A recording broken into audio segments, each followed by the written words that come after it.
peut voir une ancienne souche de bois se transformer en terre au fur et à mesure que ça monte. Et là, la végétation qui pousse sur le dessus, c'est assez impressionnant. C'est beau à voir, puis le bois est tout mou. Même, ça m'a tombé dessus. Même quand je le presse dans mes doigts, voyez-vous le jus? C'est du bois, mais il est rendu tout mou. Attends, je vais essayer de recommencer. Le bois, voilà, garde l'eau comme une éponge dans le sol quand il se décompose. Puis là, le mycélium se met à pousser dedans. Puis ça devient, regardez ça comme c'est mou, une genre de purée sable. Puis il est presque plus fibreux. Et voici la vieille souche que je suis en train d'enlever. Voilà. Ça se transforme tout en terre dans le sol.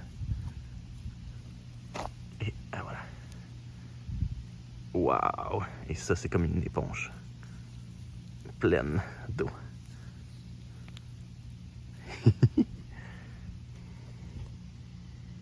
Ça sent très bon d'ailleurs. Ça sent encore le bois un peu, mais pas beaucoup. Ça commence à être du bois terreux.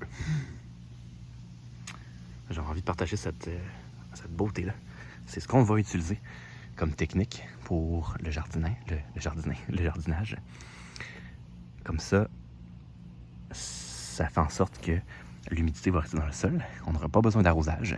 Le bois en décomposition va nourrir la terre et les insectes, parce qu'ici, il y en a plein. J'ai rencontré plein d'araignées, d'autres insectes que je ne saurais pas nommer.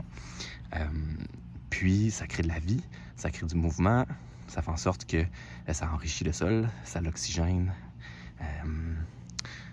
Puis tout ça fait partie de l'écosystème. Fait que c'est vraiment, vraiment hot. Fait que nous, on va enterrer des bûches comme ça, qui vont faire des éponges dans le sol. Puis, musique. Puis, ça va garder l'eau, pas besoin d'arrosage, comme je disais.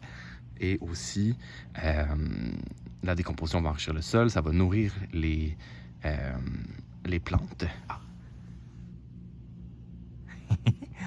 Désolé de défaire votre maison. C'est une souche qu'on devait enlever. Puis, une autre chose qui est intéressante aussi, c'est que la décomposition comme ça crée une petite chaleur. Et dans le sol, ça fait en sorte que le sol gèle moins.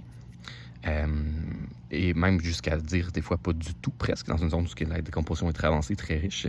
Puis ça permet l'hiver de garder ses légumes racines, les légumes qui sont dans la terre, sous une butte de neige, même qui peut se créer un petit îlot de chaleur. Des fois, la neige va commencer à fondre entre le terrain et l'espace parce qu'on met un pied à 2 pieds, même plus, de feuilles. Puis dans cette zone-là, tout ce qui est encore présent peut conserver une petite chaleur et ne même pas geler. Ok, voilà. On va essayer de faire ça. Technique de la butte, que je l'appelle, je ne sais pas si elle a un nom officiel, mélangée à la permaculture, qui va être un jardin périn à long terme. On va peut-être explorer, moi et Chloé aussi, éventuellement, des zones où est-ce qu'on pourrait planter des choses vivaces, comme les asperges, par exemple. Voilà, c'est la petite capsule du moment.